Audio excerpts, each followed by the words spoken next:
देश भर में सरकारी स्कूलों की संख्या पिछले 3 सालों में करीब 62,000 कम हो गई है।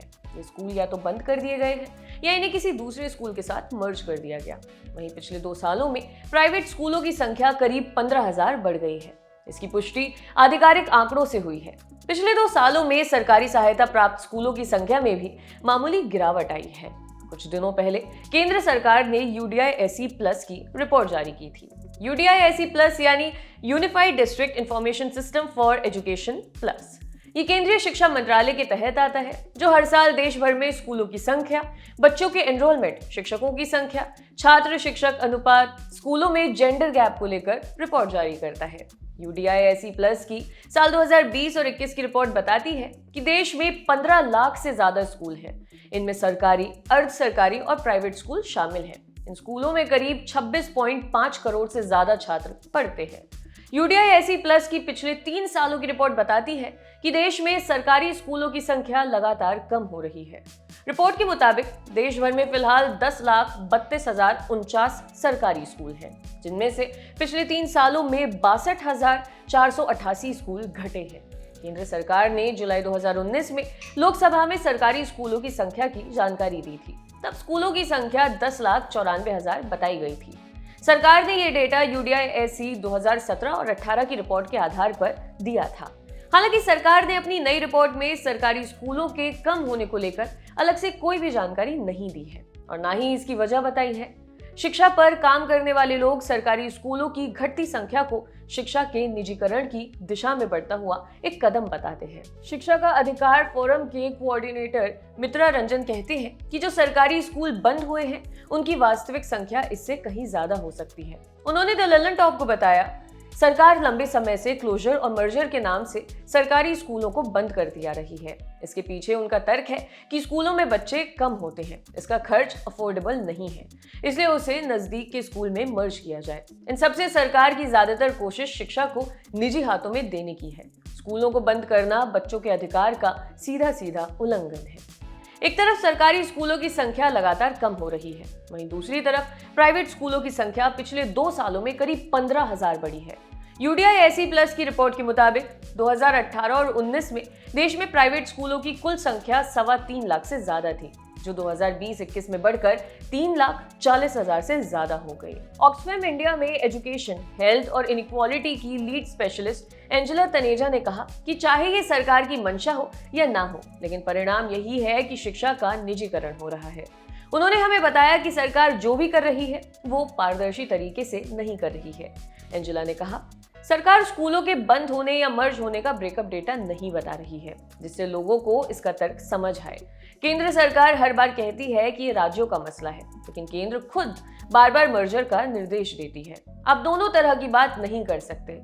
जमीन पर हमारा अनुभव कहता है कि स्कूल बंद होने पर पेरेंट्स को दिक्कतें हुई हैं। स्कूल दूरी पर जाने से बच्चों के ड्रॉप आउट होने का रिस्क बढ़ता है। जिन सरकारी स्कूलों की संख्या सबसे ज्यादा घटी है, उनमें प्राइमरी स्कूल ज्यादा हैं। जुलाई 2019 में ही सरकार ने बताया था कि देश में प्राइमरी स्कूलों की संख्या 6,98,861 है। ये संख्या अब घटकर 6,40,461 हो गई है।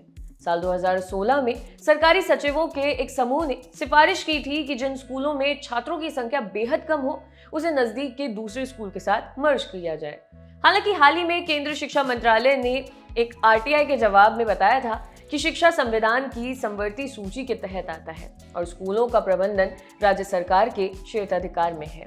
इसलिए स्कूलों को बंद करने या खोलने की जिम्मेदारी राज्य सरकार की है। राज्य सरकार के स्कूलों के लिए केंद्र भी कुछ हिस्सा फंड करती है। मित्रा रंजन सरकारी स्कूलों की घट रही संख्या को शिक्षकों की कमी से भी जोड़कर देखते हैं।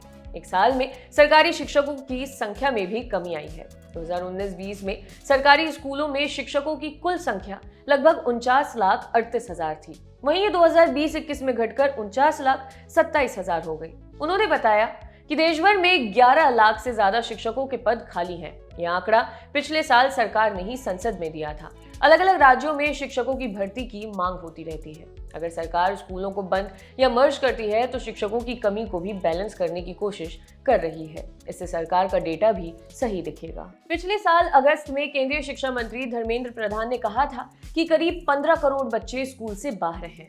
कोविड के दौरान बच्चों के ड्रॉप आउट रेट भी बढ़े। वहीं इस दौरान प्राइमरी स्तर पर एनरोलमेंट में भी कटौती देखी गई। UDISE की रिपोर्ट के मुताबिक प्री प्राइमरी लेवल पर साल 2019-20 की तुलना में 2020 और 21 में 29.1 लाख एनरोलमेंट घट गया। वहीं क्लास 1 में ये संख्या 18.8 लाख कम हो गई। पिछले महीने टाइम्स ऑफ इंडिया की एक रिपोर्ट आई थी। इसमें बताया गया था कि बिहार में 1885 प्राइमरी स्कूलों को बंद कर दिया गया है। पिछले 10 से 15 सालों से ये स्कूल कम्युनिटी हॉल, पेड़ों के नीचे या दूसरी जगहों पर चल रहे थे। हालांकि राज्य के शिक्षा मंत्री विजय कुमार चौधरी ने कहा था कि इन्हें बंद नहीं किया गया, बल्कि दूसरे स्कूलों के साथ मर्ज कर दिया गया। एंजेला तनेजा ने कहा कि कोविड-19 महामारी के दौरान देश में तेजी से स्कूल बंद या मर्ज हुए हैं। उन्होंने कहा कि अगर कोविड संकट के नजरिए से भी देखें तो इस वक्त छोटे स्कूलों की जरूरत है, जहां सोशल डिस्टेंसिंग से छोटे बच्चे पढ़ सकते हैं। पिछले 3 साल के आंकड़ों को देखें तो सबसे ज्यादा उत्तर प्रदेश में प्राइमरी स्कूलों की संख्या कम हुई है। 2017-18 में राज्य में प्राइमरी स्कूलों की संख्या 1,14,000 थी, जो 2020-21 में घटकर 87,895 हो गई। इसी तरह झारखंड में प्राइमरी स्कूलों की संख्या करीब 3,000 घटी है। ओडिशा में भी यह संख्या करीब 2,500 है और महाराष्ट्र में 1,000। हालांकि राजस्थान, गुजरात, तमिलनाडु, आंध्र प्रदेश जैसे राज्यों में सरकारी प्राइमरी स्कूलों की संख्या बड़ी है। ये साफ है कि स्कूलों के बंद या मर्ज होने से पास के बच्चों को दूसरे स्कूलों में जाने के लिए ज्यादा दूरी तय करनी होगी। शिक्षा का अधिकार कानून 2009 कहता है कि 6 से 14 साल के सभी बच्चों को मुफ्त और अनिवार्य शिक्षा पड़ोस के स्कूल में दी जाएगी। कानून के तहत प्राइमरी स्कूलों के छात्रों के लिए 1 किलोमीटर के दायरे में स्कूल होने चाहिए। वहीं 6वीं से 8वीं के बच्चों के लिए ये दायरा 3 किलोमीटर का है। मित्रा ने कहा कि इससे बड़ा खतरा है कि कई बच्चे स्कूल से बाहर होंगे। उन्होंने कहा, लड़कियों के लिए ये और मुश्किल होगा। RTI एक्ट के द्वारा सरकार ने बच्चों की शिक्षा की जो जिम्मेदारी ली, उससे वो दूर हो रही है। जो औपचारिक स्कूली शिक्षा है, इसके दायरे से कई बच्चे बाहर हो सकते हैं। स्कूलों को बंद करने से ज्यादा सरकार को ड्रॉप आउट रेट कम करने पर काम करना चाहिए। अब भी राष्ट्रीय स्तर पर शिक्षा का अधिकार कानून सिर्फ 25.5% स्कूलों में पूरी तरह लागू है। सरकारी स्कूलों में गुणवत्तापूर्ण और समावेशी शिक्षा की गारंटी पर काम करने की जरूरत है। वहीं एंजेला तनेजा ने कहा कि सरकार के ऐसे कदम से समाज के निचले तबके को नुकसान होता है, क्योंकि सरकारी स्कूलों में दलित और पिछड़े समुदाय के बच्चे ज्यादा हैं, जिन्हें सबसे ज्यादा बुनियादी शिक्षा की जरूरत है। उन्होंने कहा कि अगर हमें समतापूर्ण समाज बनाना है तो सरकार को सरकारी स्कूलों को कम करने के बदले बढ़ाना है, ताकि सभी को मुफ्त और गुणवत्तापूर्वक शिक्षा मिल पाए। देखते रहिए दी लल्लन टॉक। शुक्रिया।